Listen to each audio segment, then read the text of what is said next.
इधर भारतीय जनता पार्टी का जो काम करने का तरीका है उससे यही लग रहा है कि पीडीए की ताकत से वो घबराए हुए हैं। अभी कुछ दिन पहले उत्तर प्रदेश के सरकार के मुख्यमंत्री जी को जीरो जीरो याद आ रहा था। हिंदी में उसे कभी कभी अंडा भी बोलते हैं। आज सुनने में आ रहा है कि डंडा की बात कर रहे हैं। जो सरकार पुरानी सरकार के इन्वेस्टमेंट के इंसेंटिव की बात कर रही हो,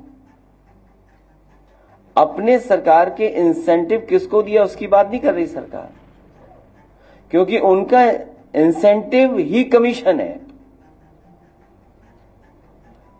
और फिर जो बड़े बड़े इंफ्रास्ट्रक्चर के जो काम भी हुए हैं वो समाजवादियों की देन है। और समाजवादी पार्टी के समय पर जो एक्सप्रेसवे बने या अन्य जो सड़कें बनी वो एग्जेम्पलरी काम हुआ, उसका उदाहरण दूसरे विभागों ने और प्रदेश की सरकारों ने अपनाया। मेडिकल की क्या हालत है हम और सब लोग जानते हैं। आग के बाद आग लग रही है। झांसी की आग के बाद तो सरकार को सबक लेना चाहिए था।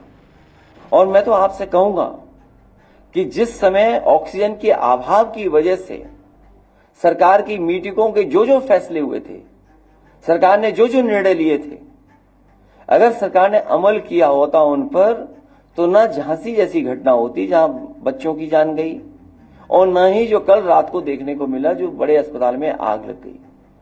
कुछ लोग ये भी कहते हैं कि पिछले 7-8 साल से जो खराब क्वालिटी का सामान लगा है, बचने के लिए आग लगा दो, फिर उसका नामो निशान ही नहीं बचेगा। तो कहीं ये बात तो नहीं है कि अपने भ्रष्टाचार को छिपाने के लिए ये काम हो रहे हो। जो हमारा किसान उम्मीद लगाए बैठा था कि अब तो शायद आय दोगुनी हो जाएगी, पूरा गेहूं जाने कौन खरीद रहा है, कहां ले जाया जा रहा है। और सच्चाई ये है, जो मार्केट की स्थिति ये है, जो जानकार कहते हैं कि अगर सरकार आड़तियों में ही कंपटीशन होने देती तो किसान को ज्यादा कीमत मिलती गेहूं की। और ये सरकार वो भी नहीं देना चाहती, पाबंदी लगा रही कि कोई कंपटीशन ना हो जाए। और वो सरकार जो चाहती थी कि किसान बाजार में कंपटीशन से आगे बढ़े। तो सरकार की जिम्मेदारी है कि किसान की आय दोगुनी बढ़े या उसको आय कैसे बढ़ाई जाएगी।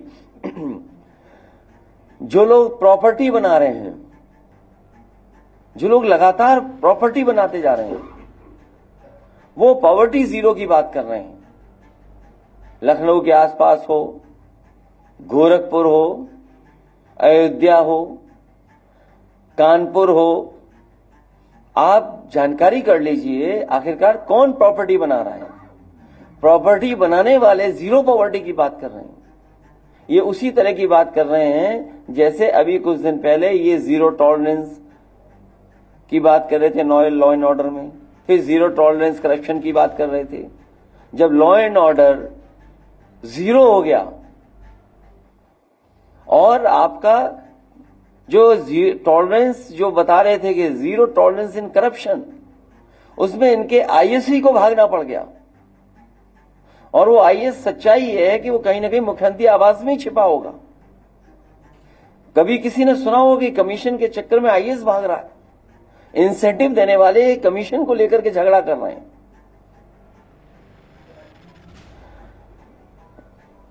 इसलिए इस सरकार को जीरो ही जीरो दिखाई दे रहा है, क्योंकि खुद जीरो होने जा रहे हैं।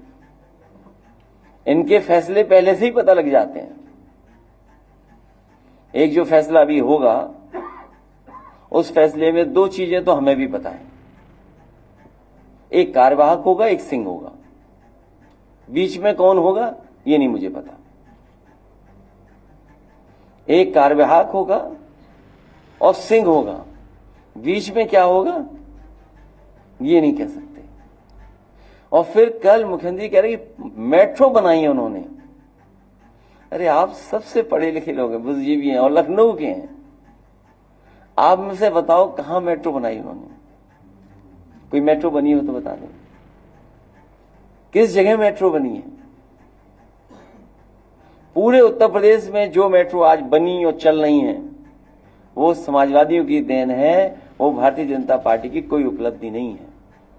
जब नौकरी नहीं, रोजगार नहीं, और जब नौकरी रोजगार मिल जाने चाहिए थे, तब सरकार कह रही कि हमने लैंड बैंक तैयार किया है। जो सरकार अभी भी लैंड बैंक तैयार कर रही हो तो इन्वेस्टमेंट क्या है होगा? फिक्की जैसी बड़ी संस्था है, हालांकि उस पर टिप्पणी नहीं करनी चाहिए कि वो कमजोर लोग होते हैं, उद्योगपति कारोबारी लोग, वो सरकार से सवाल नहीं पूछ सकते। जो सरकार कहेगी उसी को स्वीकार कर लेंगे। फिक्की वाले खुद जानते होंगे कि न जाने कितना भ्रष्टाचार है, और वही रटा रटाया पुराना घिसा पिटाया डायलॉग कि भर्ती होती थी वो आ जाते थे। अभी सुनने में आया है, हालांकि मुझ तक नहीं पहुंची है जानकारी, आप तक शायद हो, जो नई भर्ती हुई है उसकी पूरी लिस्ट नहीं आउट हो रही है। अरे अगर भर्ती हो गई है तो आप पीडीएफ कर दीजिए सार्वजनिक, आप इंडिविजुअल क्यों कर रहे हैं? आप मेडिकल कॉलेज बना रहे हैं कहां पर? हरदोई में। हरदोई के बगल में है शाहजहांपुर, वित्त मंत्री जी का जिला है। इस योजना के तहत उस समय के जो स्वास्थ्य मंत्री थे नड्डा जी, मैंने खुद और जेपी नड्डा साहब ने मिल करके पहला मेडिकल कॉलेज शाहजहांपुर में शुरू किया था। और जब मैं विधानसभा में था तो मैंने सवाल किया था कि मानक के अनुसार प्रोफेसर, असिस्टेंट प्रोफेसर और टेक्निकल स्टाफ कितना होना चाहिए। जब शाहजहांपुर जैसे मेडिकल कॉलेज में जो वित्त विभाग के मंत्री जी का क्षेत्र है वहां नहीं है, तो पूरे उत्तर प्रदेश में ये जो बने बिल्डिंगें जो बन रही हैं ये केवल ढांचा है, ये मॉडर्न खंडर हैं, इनके अंदर इलाज नहीं हो रहा है। और इलाज अगर हो रहा होता, अगर इन्होंने वाकई में इलाज का इंफ्रास्ट्रक्चर बेहतर किया होता, तो हमें जो तस्वीर देखने को मिलती हैं, मैं उन पत्रकार साथियों का भी धन्यवाद देता हूं, इतने दबाव के बाद भी वो तस्वीरें बाहर आ जाती हैं, अखबार में छप जाती हैं। इसके लिए मैं उनका बहुत बहुत धन्यवाद और बधाई भी देना चाहता हूं। तो सोचिए मेडिकल का क्या हाल है, किसी अस्पताल में चले जाए गरीब को इलाज नहीं मिल रहा, गरीब धक्के खा रहा है। तो ये सरकार जो ट्रिलियन डॉलर की इकोनॉमी की सपने दिखा रही है, ट्रिलियन बात तो यही है कि लखनऊ वाले दिल्ली वालों को धोखा दे रहे हैं। कब कौन चला जाए, चलिए वो क्या कहावत है आखिरी समय का, बस वही चल रहा है। इसलिए अंडा और डंडा याद आ रहा है हमें, अंडा जीरो वाला और डंडा जाने के उनसे डंडा याद आ रहा है। क्या ये मुख्यमंत्री भाषा हो सकती है? और फिर अभी बाबा साहब भीमराव अम्बेडकर जी का हम लोगों ने संविधान और जयंती मनाई उनकी। सोचिए खुलेआम क्या लोग कह रहे हैं, गोली मार देंगे, जान ले लेंगे, हत्या कर देंगे। हमारे पास राणा जैसे लोग हैं जो जाकर के किसी की भी हत्या कर देंगे। मतलब यही संविधान है, यही बाबा साहब भीमराव अम्बेडकर जी का बना हुआ संविधान है। पुलिस पता नहीं क्या कर रही है, वो ढूंढ रही सोशल मीडिया पे कौन क्या लिख रहा है। एक बहुत नासमझ कार्यकर्ता कल मुझे मिला प्रतापगढ़ का, हालांकि सोशल मीडिया पे लिखने पे बहुत सारे लोगों पर एफआईआर हुई है, बीजेपी को आजादी है। मुझे पता है कि गुड़गांव में एक है व्यक्ति और कुछ नोएडा में जो ये ऑपरेट करते थे चीजें, पैसा मिलता उनको बड़े पैमाने पर, भर भर के पैसा जा रहा है। जो गरीब थे वो जाने किस हवाई जहाज में उड़ रहे हैं, सुनने में आ रहा है। तो गरीब एक नासमझ कार्यकर्ता ने कुछ लिख दिया। आप में से कौन स्वीकार करेगा कि मुख्यमंत्री की भाषा ऐसी होनी चाहिए? भाई डंडे वाली भाषा तो नहीं होनी चाहिए और टोटी वाली भी भाषा नहीं होनी चाहिए। तो अगर ना समझने कुछ लिख दिया तो पुलिस भाग रही है। बताओ, पुलिस उनके खिलाफ नहीं भागेगी जो दिल्ली में शपथ लेकर के बैठी हुई हैं। एक ना समझ के पीछे पुलिस पड़ी हुई है, किसने सोशल मीडिया में क्या लिख दिया। अरे भाई जितनी उसको जानकारी उसने लिख दिया, अब आपको बुरा लग रहा है तो उसको डिलीट कर दो, मत देखो, फॉलो मत करो। किसने कहा फॉलो करना देखना है? सोशल मीडिया में समय खराब करना है अपना। राष्ट्रपिता महात्मा गांधी जी यही कह गए, बुरा मत देखो, बुरा मत सुनो, बुरा मत कहो। तो मैं अपने कार्यकर्ता से कहूंगा कि बुरा मत लिखो। इसलिए ये सरकार जाने वाली है, जाते समय इस तरह की भाषा इस्तेमाल कर रहे हैं। और फिर ये कोई नहीं है, ये सब बीजेपी के ट्रूपर्स हैं। जिस तरह हिटलर ने ट्रूपर्स बनाए थे, ये वही बीजेपी के लोग हैं।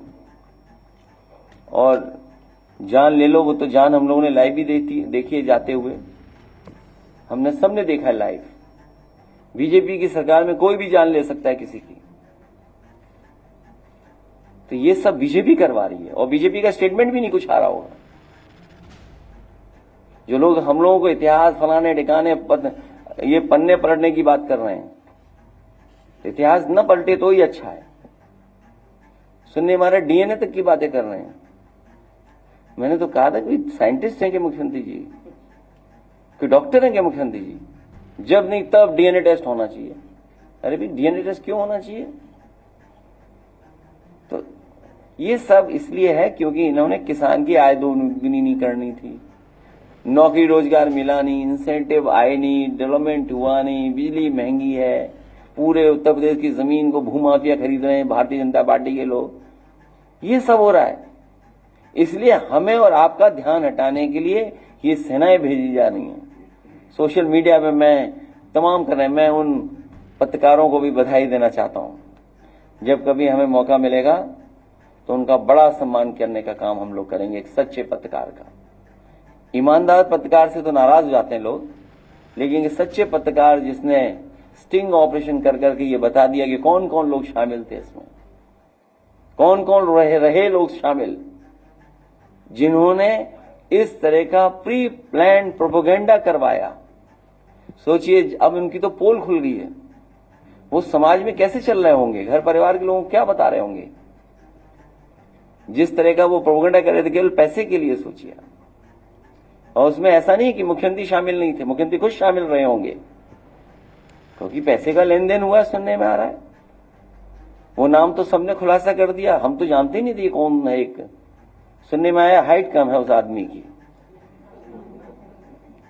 सुनने में आया मुझे, सुनने में आया डस्टबिन से बड़ा नहीं है, तो बड़े डस्टबिन होते हैं। मैं आपका धन्यवाद देता हूं, और महाराष्ट्र के इतने जिम्मेदार लोगों से मिलने का मौका मिला। आज जो हमारे साथ आ रहे हैं, मैं उनको बहुत बधाई देता हूं। आने वाले समय में सांप्रदायिक ताकतों के खिलाफ, भारतीय जनता पार्टी की अनकॉन्स्टिट्यूशनल पॉलिटिक्स के खिलाफ हम लोग लगातार काम करते रहेंगे, इसी तरह जोड़ते रहेंगे, पीढ़ी की आवाज को और आगे बढ़ेंगे। सामाजिक न्याय का राज स्थापित हो, उसके लिए हम लोग काम करते रहेंगे। बाबा साहब भीमराव अम्बेडकर जी से किसी की बराबरी नहीं हो सकती। अखबारों में पढ़ने को मिलता है कि कुछ लोग बराबरी की बात कर रहे हैं। हमारे आपके लिए उस समय भी कहा, और मैं फिर कहता हूं बहुत सारे लोगों के लिए बाबा साहब भीमराव अम्बेडकर जी आज भी भगवान हैं। और जो अखबारों में पढ़ते हैं कि कोई तुलना हो रही है, उनसे तुलना किसी की नहीं हो सकती। आप सबका बहुत बहुत धन्यवाद।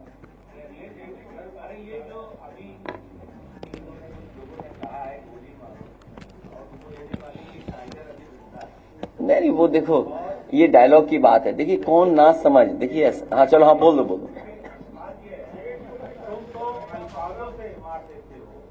तुमको हथियार की जरूरत है,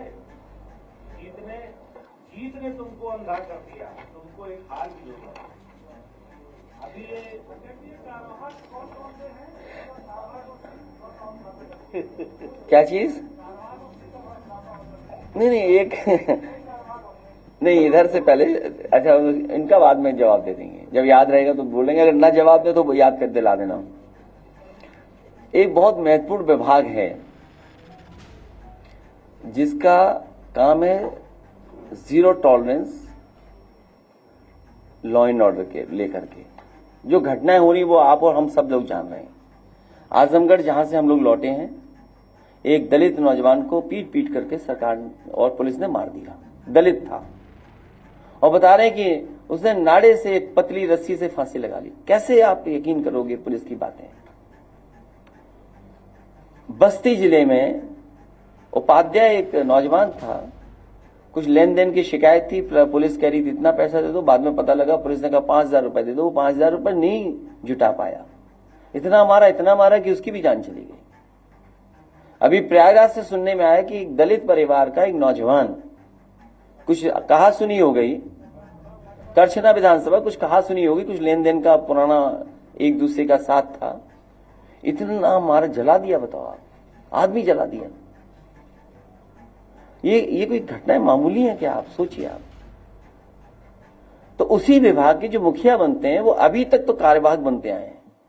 उस कारण में मैं नहीं जानना चाहता हूं कि कार्यवाहक किस कारण बन रहे हैं, लेकिन एक चीज तो हम लोगों को सबको पता है, यहां जितने बैठे हैं सबको पता है, कुछ आरोप हम लोगों पे भी लगते थे। अगर वो आरोप लगते हो तो मेरे पास तो चित्रकूट का हिसाब किताब देख लीजिए, मैं स्क्रीन पे डाल सकता हूं जिले का, और कैसे पोस्टिंग है। तो कार्यवाहक होना है, बीच में का नाम नहीं पता है, लेकिन आखिरी में सिंह होना है।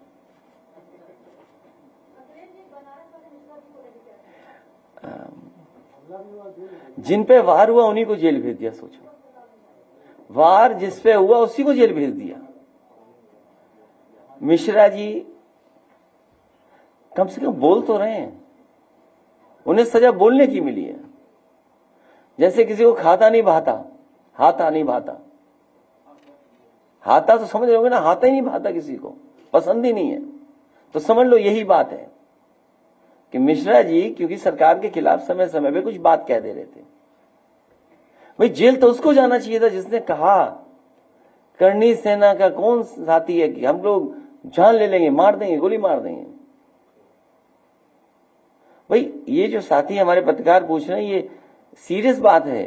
टाइगर जिंदा तो फिल्मों में होता है, हकीकत में नहीं होता। हकीकत में पता नहीं कौन क्या कर दे। दुनिया में तमाम उदाहरण है, तमाम उदाहरण है, अपने देश के उदाहरण है। दूर क्यों जाते हैं हम लोग? भाई ये नफरत कौन पैदा कर रहा है, जहर कौन घोल रहा है? अरे ना समझ है, उसके परिवार का पता करो। एक खोखे की दुकान है, चाय बेचता है परिवार, आप भी जानकारी करना। अरे भाई जो लाइव मर्डर देखा, अगर उनका बैकग्राउंड देखोगे आप, तो क्या वो कोई बहुत बड़े रईस लोग थे क्या जिन्होंने मर्डर किया है? आप बैकग्राउंड पता करिए। ये सरकार जस्टिफाई नहीं कर पाएगी कि इतनी कीमती रिवॉल्वर उसके हाथ में कैसे आई है। कैसे सरकार जस्टिफाई करेगी? और फिर मुंबई में जो घटना हुई थी, बहराइच का एक लड़का नहीं निकला था क्या? ये तो सरकार कराना चाहती है, मर्डर हो जाए सरकार। भाई सरकार ही तो कराएगी। अच्छा, उससे तो पता नहीं, भाई हमें क्या लेना देना करनी सेना, हमारे तो संबंध बहुत अच्छे करनी सेना से। क्या नहीं है संबंध हमारे अच्छे करनी सेना से? बहुत अच्छे संबंध हैं। संबंध का खराब है हमारे। हम राजस्थान से पढ़े और हमारा सबसे प्रिय गाना वही है नुसरत फतेह अली खां का, जो मीरा का भजन उन्होंने कव्वाली बना दी या गजल बना दी। तब इस करनी सेना को इसके पीछे ही पड़ जाए, मीरा को भी ढूंढे कि कहां है मीरा, ढूंढे नुसरत फतेह अली खां कहां है। दोनों लोग स्वर्ग में मिलेंगे, जाओ ढूंढाओ। तो हमारा तो लगाव है। अब बताओ, मीरा का भजन सुनते हैं, हम कहेंगे बुलाओ प्ले करो यार मीरा का भजन। आप भी सुनिए कौन सा भजन, क्योंकि हम तो सुनते हैं। अब बताओ, करनी सेना बंदूक लेके आ जाए तो क्या करेंगे? नहीं सुनोगे आप। और इसीलिए 400 नहीं जीते। अगर 400 जीते होते, सड़कों पे होती तलवारें, सड़कों पे होती राइफलें। अरे सुन लो पहले यार, नुसरत अली खां का मीरा का भजन सुनो। बुरा लगा? नहीं, ऐसा जिहाद नहीं समझदार। इसलिए मैं कह रहा हूं, हिस्ट्री ठीक तरीके से पढ़ो, हिस्ट्री पढ़ो तो ठीक तरीके से पढ़ो। और दूसरी बात जो गाना सुनाया, हम किसी से घबराने वाले नहीं कि बंदूक चला के गोली मार दोगे तुम। तुम्हारी उसी दिन नियत मुझे पता लग गई थी जिस दिन तुमने एनएसजी वापस ली थी। एनएसजी जिस दिन वापस ली थी, उसी दिन मुझे आपकी नियत और मंशा का पता लग गया था कि आप डराना चाहते हो। मैंने कभी सवाल नहीं पूछा। मुझसे बहुत से लोगों ने कहा कि एनएसजी को लेकर के आप लोकसभा में कहिए और विधानसभा में कहिए। मैंने कहा मैं ये बात नहीं कहूंगा। और मुझे तो ये लगता है जो डरपोक लोग हैं वो एनएसजी रखे हुए हैं, जो डरपोक लोग हैं वो एनएसजी रखे हुए हैं। मैं तो कहूंगा कि एनएसजी वापस दे दें, वो लोग भी वापस ले लें। और हम लोग महाराजाओं के खिलाफ नहीं है, महाराजाओं की कोई जाति नहीं होती, राजा की कोई राजा की जाति नहीं होती। मुझे याद है जब उत्तर प्रदेश की सरकार थी उस समय हेरिटेज पॉलिसी में बना रहा था, और हेरिटेज पॉलिसी के तहत महाराजा गज सिंह जी यहां आए थे उत्तर प्रदेश में। पूरे सम्मान के साथ मैंने उन्होंने कहा कि जो आपने पॉलिसी राजस्थान में लागू की है, जिससे राजाओं को महाराजाओं को अपनी जगह उनको मिल गई, रजिस्ट्रियां हो गई महलों की, बड़े बड़े किलों की रजिस्ट्रियां हो गई आपके पक्ष में, उत्तर प्रदेश में भी जो ये राजा मुझसे मिल रहे आकर के, मैं भी वही पॉलिसी ला करके कर दूंगा। सरकार नहीं बनी जिसकी वजह से पॉलिसी नहीं लागू कर पाया। और मैं एग्जांपल देता हूं आपको, जो अमेठी का मसला हुआ था, अगर आपको याद हो, डॉक्टर संजय सिंह, उनके घर में उसका बेटा चला गया, और इसलिए चला गया तो उसे लगा कि जब पिता ये हेरिटेज पॉलिसी आ जाएगी तो पिताजी हमें हक नहीं देंगे, हमारा अधिकार नहीं मिलेगा। मुझे पुलिस पीएससी लगा करके समझौता कराना पड़ा था। तो हम लोग खिलाफ नहीं और न डरने वाले किसी से। क्या चीज? नहीं जाऊंगा मैं, क्यों नहीं जाऊंगा मैं, लेकिन भीड़ के साथ नहीं जाऊंगा तमाशा करने हुए, जिस तरह और तमाशा हुआ है।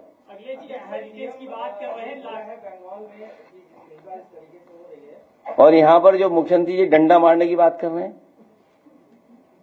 यहां के मुख्यमंत्री जी भाषण नहीं सुना आपने? इसलिए मैंने कहा कि आप उलझो मत। अरे वो डीएम ही नहीं, वो क्या आईएएस ही नहीं मिल रहा? आपको मुझसे सवाल ये पूछना चाहिए, आईएएस कहां छिपा हुआ है? मैं आपसे पूछता हूं, आईएएस कहां छिपा हुआ है? कब तक बताओगे?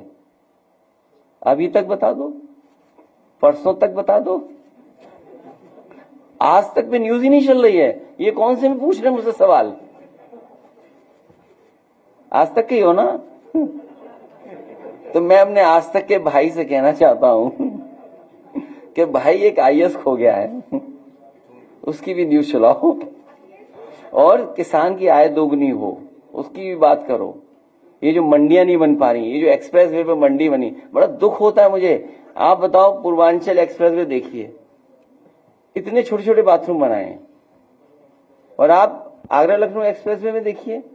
तो सवाल ये है बड़े, ये जो दंगा फसाद और ये सब कौन करा रहा है?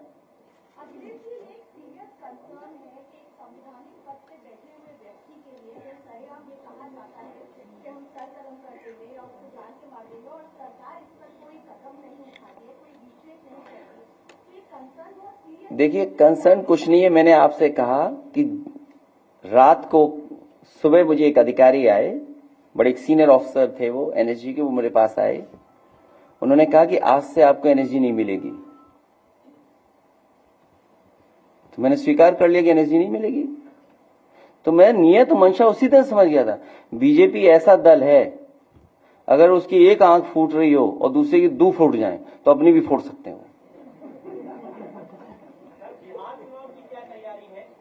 अभी फिलहाल आईएएस ढूंढो।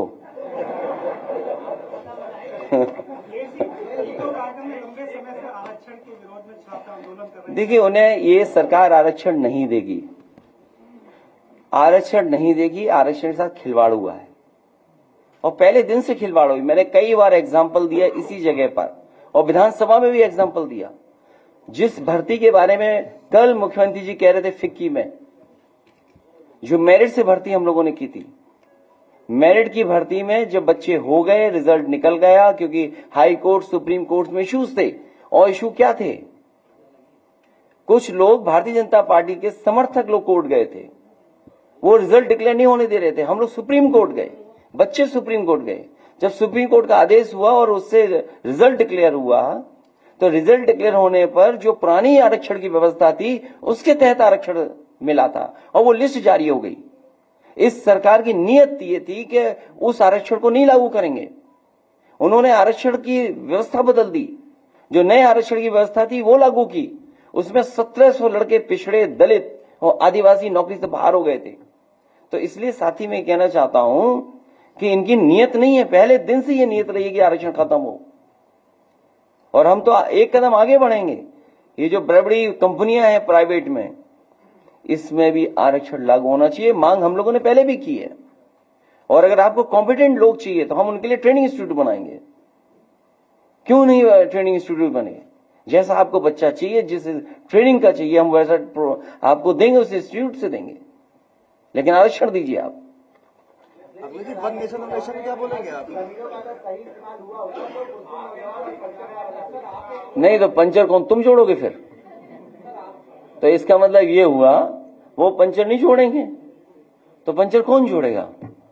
अखिलेश जी, वन नेशन आप जोड़ो, कौन जोड़ेगा बताओ? अच्छा, पंचर जोड़ना क्या काम नहीं है क्या? अच्छा, पंचर जोड़ना कोई काम नहीं? अगर चाय बनाना, चाय पिलाना रोजगार है, तो क्या पंचर जोड़ना रोजगार नहीं हो सकता? नहीं, पंचर जोड़ना भी तो एक टेक्निक काम है, टेक्निकल। तो हम ये नहीं कहते हैं कि हम पंचर बनाना ही चाहते हैं या उनको बनाना ही चाहते हैं, फिर पंचर कौन जोड़ेगा बताओ? ये बात अगर मैं कुछ खोल दूं तो फिर नाराजगी हो जाएगी बहुत सारे लोगों को। नहीं नहीं, मैं नहीं खोलूंगा, ये आज तक वाले लगाएंगे पंचर।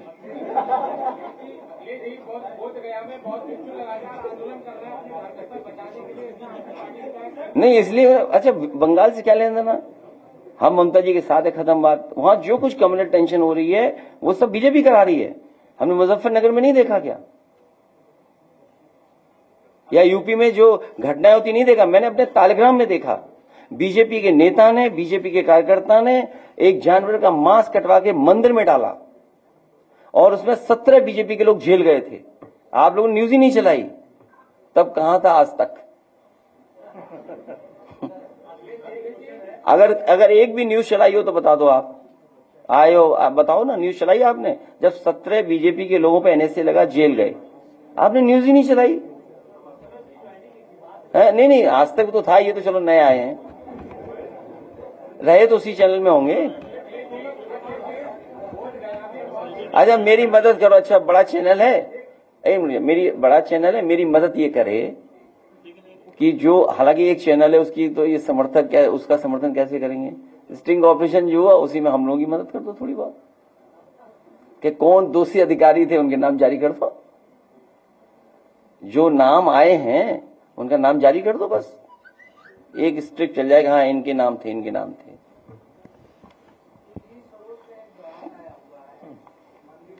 मैंने कहा कि कोई भी हिस्टोरिकल या पुराने सवाल नहीं उठाने चाहिए, इतिहास को इतिहास रहने दीजिए, हिस्ट्री को हिस्ट्री रहने दो, और धार्मिक मामलों में ना बोला जाए। जो बयानबाजी नुकसानदेह हो उसको नहीं बोलना है। अरे गेहूं नहीं खरीद रही सरकार, ये बड़ा मुद्दा है। जो गेहूं नहीं खरीदा जा रहा, ये बड़ा मुद्दा है। अभी किसान को रेट अच्छा मिल जाता, ये जो लिया जा रहा है गेहूं, अंत में 2-3 बड़ी कंपनियों पे पहुंच जाएगा गेहूं, और वही फिर पैकेट का आटा आप लोग खरीदोगे महंगा, तो मुनाफा किसका हुआ? तो मुनाफा कौन लेके जा रहा है? किसान को मुनाफा नहीं मिल रहा है। किसान संतुष्ट इसलिए कि उसे भाग दौड़ नहीं करनी पड़ रही, वहीं उसका पेमेंट हुआ जा रहा है, जल्दी पेमेंट हो जा रहा है, और लेने देने का जो इंतजाम है, मान लीजिए कैसे गेहूं जाएगा, उसका इंतजाम भारतीय कर रहा है, इसलिए उसको सुविधा है। ये सुविधा सरकार क्यों नहीं दे रही है?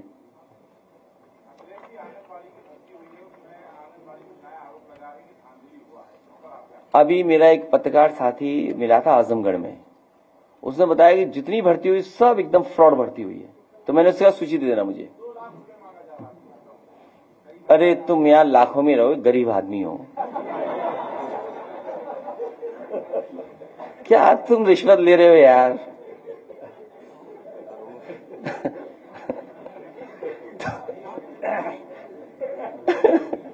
अखिलेश जी, क्या तो, अरे ये सोचो ना आप, इन्वेस्टमेंट वाली जो रिश्वत थी, अच्छा कैलकुलेशन नहीं कर पाए हम लोग, कैलकुलेशन नहीं किया हम लोगों ने अभी कि कितना इन्वेस्टमेंट के कितना क्या कैलकुलेशन था। बता रहे कैलकुलेशन बहुत ज्यादा था, जो कैलकुलेशन था बहुत ज्यादा था, जिसकी वजह से ये सब बातें निकल करके आई। जो आप बता रहे हो नमक की तरह तो चलता ही रहता, फिर कुछ उसमें आवाज ही नहीं उठती।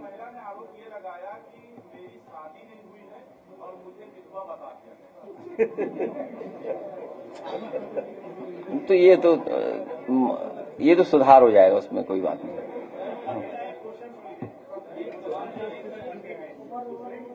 किसमें?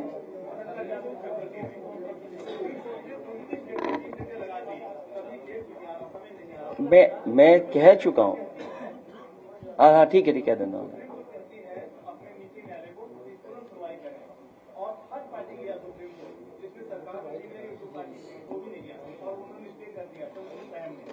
आज तक सुनी नहीं गई, मतलब कि वो गाने नाच भी बैठे हुए हैं।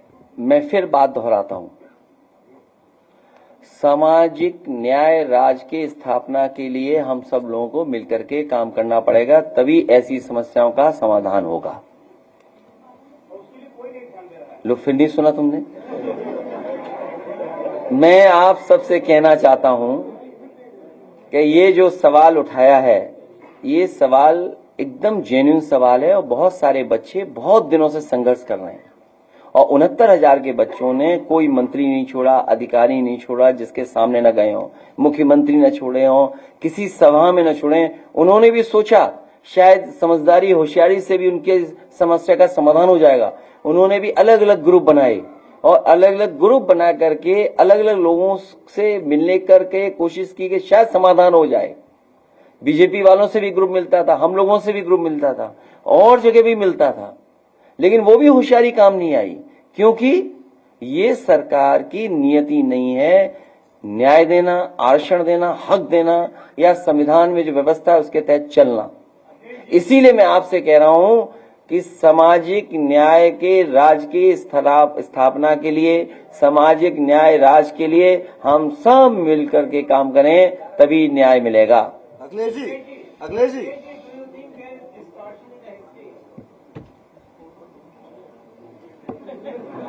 देखिए ऐसा है, इस समय बहुत सारे टूल्स हैं और बहुत सारे सॉफ्टवेयर हैं।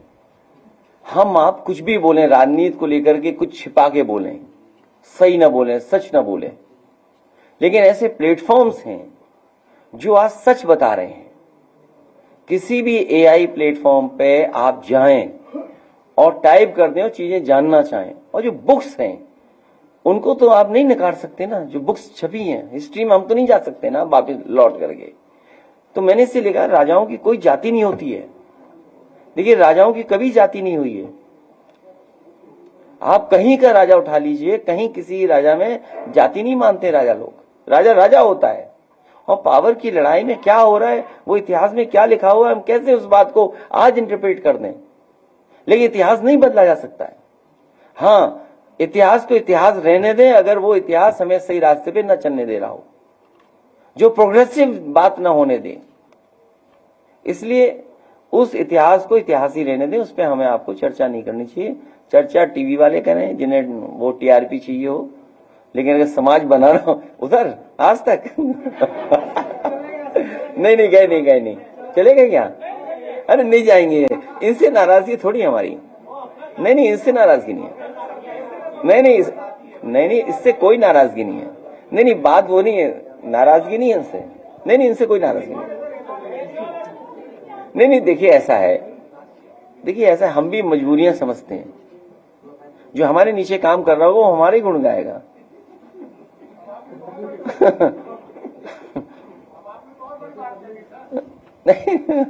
नहीं, इसमें बुरा मानने की बात नहीं है, क्योंकि हमें देखिए, जब आपसे मैं बात कर रहा हूं तो मैं आपसे बात नहीं कर रहा हूं,